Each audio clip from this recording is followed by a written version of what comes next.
Saludos mis amigos, regresando a otra edición de Queremos Acción. Recuerde que estamos buscando medidas contundentes para erradicar o al menos buscar soluciones y juntos dialogar sobre una solución a la violencia de género.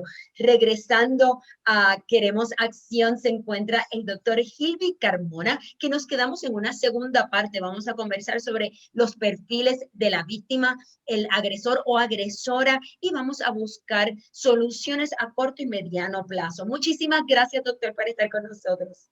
Como de costumbre, Geraldine, encantado de estar con ustedes y con este grupo, con este esfuerzo tan maravilloso que haces. Y te agradezco el privilegio de contar conmigo para esta iniciativa.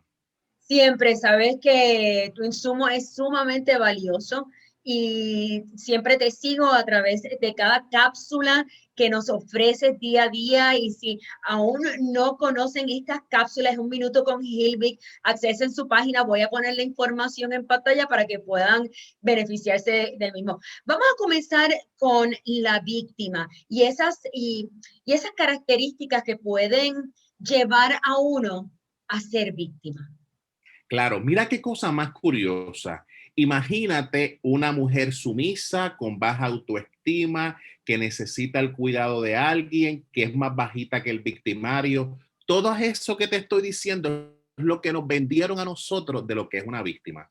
Y lo primero que ocurre es que de igual forma, cuando tú ves incluso a la madre de la víctima, los familiares, tú dices, adiós, pero si es que yo no crié a mi hija, es que yo veo que mi hija está fuerte, ¿cómo le va a pasar eso? Así que lo primero que tenemos que hacer nosotros es deshacernos de ese mito que nosotros tenemos en cuanto a la víctima. La víctima es una persona normal como tú y como yo, que el victimario inteligentemente, astutamente, porque quizás no es inteligente, astutamente quiere ir poco a poco domando.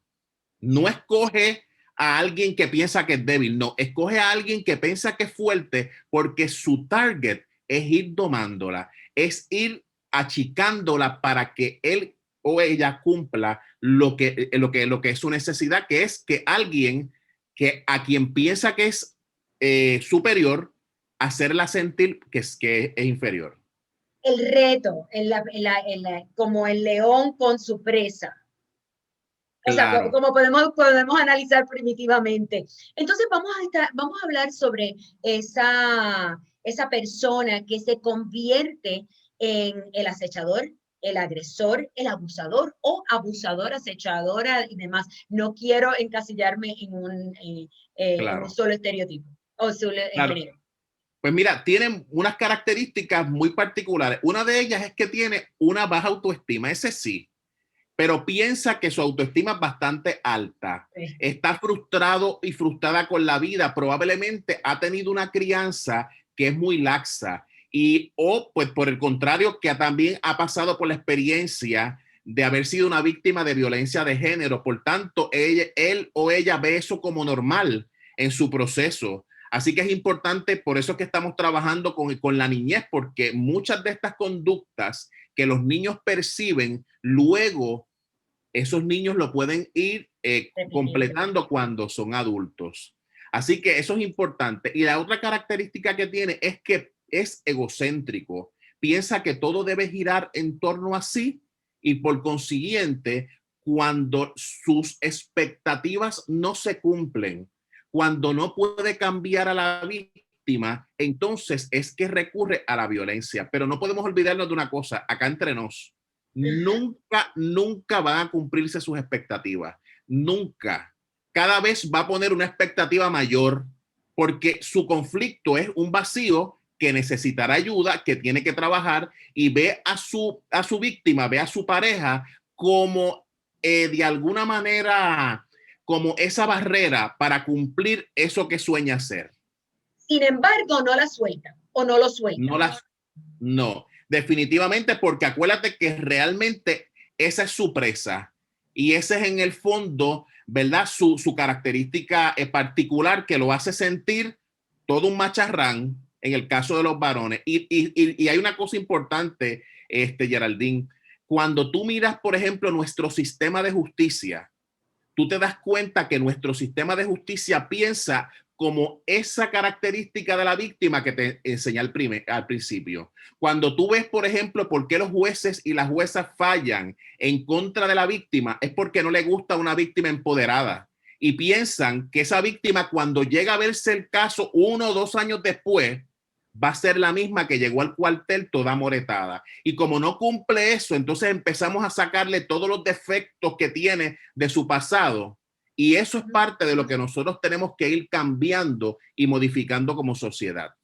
Y eso es lo que lamentablemente vimos en el caso de Andrea, que Andrea conocía sus derechos, estaba buscando ayuda y el sistema judicial le falló, porque no le podemos poner una curita a este asunto. La realidad del caso es que hay que revisar esos reglamentos, esa sensibilidad.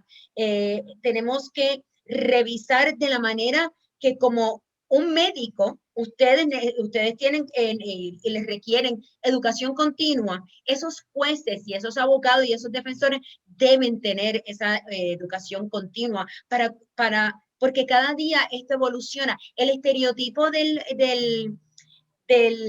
agresor no es el mismo que es ahora. Al igual que lo que tú dices, cuando tú llegas a un cuartel o tú llegas a querellarte, tú estás esperando a esta persona flaquita, chiquita, sumisa, que, y toda amorollada. Sin embargo, cuando llega un caballero a quejarse, vamos a ponerlo de esa manera, pues son otros 20.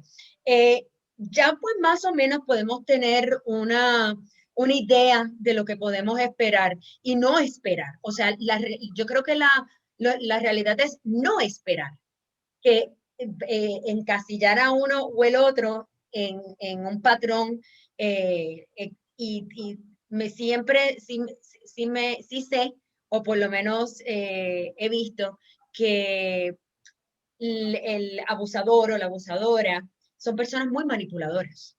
Claro. Muy manipuladoras. Y en efecto, cuando alguien se querella, es muy difícil, pues, probarlo y juega con la mente de uno, que eso hablamos en el segmento pasado. No obstante, vamos a buscar soluciones, Hildy. Claro. Me habías mencionado una antes de irnos la semana pasada, y es el amar y quererte y conocerte y respetarte, sobre Claro, todo. Vamos a claro. comenzar por ahí. Definitivamente, nosotros como persona tenemos una responsabilidad y la responsabilidad es de tú amarte tal cual eres. Y cuando tú te das cuenta que alguien quiere cambiarte con la idea de que cuando cambies yo te voy a amar, pues mira, no te quiere nada. Y yo tengo que descubrir eso. Esa sería una de las primeras recomendaciones. La segunda es descubrir que hay amores que matan y que no importa lo que tú hagas, el victimario no va a estar complacido, nunca. No va a estar complacido porque el problema no eres tú, el problema está en su cabeza. Y no estoy diciendo con esto que sea una excusa, que sea un enfermo de salud. No, no, no, no. El problema está en la visión que tiene y lo más triste de todo es que veo a la persona, ya voy cambiando y voy convirtiéndola en un objeto. Y como los objetos tú los puedes tirar y botar cuando tú quieras, pues ese es el cambio que hacen. La tercera recomendación es que nosotros siempre tenemos que estar bien aware de cuáles son las señales que pudieran estar incurriendo en mi relación para darme cuenta que no está funcionando. Por ejemplo, nadie tiene derecho a alzarte la voz. Tú puedes tener una discusión con tu pareja, eso es parte de, pero constantemente nada que ver. Tu pareja jamás y nunca tiene el derecho de decirte el dinero tuyo yo te lo manejo, porque tú no tienes ninguna condición de salud mental para que no puedas hacer eso. De igual manera que nosotros, por ejemplo, nos mantengamos siempre conociendo y que nuestras amistades, personas cercanas que no nos juzguen, podamos decirle esto nos está pasando. Y una cosa importante que no se nos debe olvidar es que yo tengo que escribir las situaciones que me están ocurriendo. Hay veces que yo sé que es muy peligroso porque si te encuentran un diario, olvídate. Exacto. Pero tienes que buscar la manera de enviar un mensaje de texto a tu mejor amiga. Mira, guárdame esta información, porque eso es importante. Tú sabes que en Puerto Rico, el 60% de las mujeres al principio tienen el interés de hacer una querella, pero ¿sabes cuántos son las mujeres que finalmente hacen una querella? Una llevan el caso hasta el final.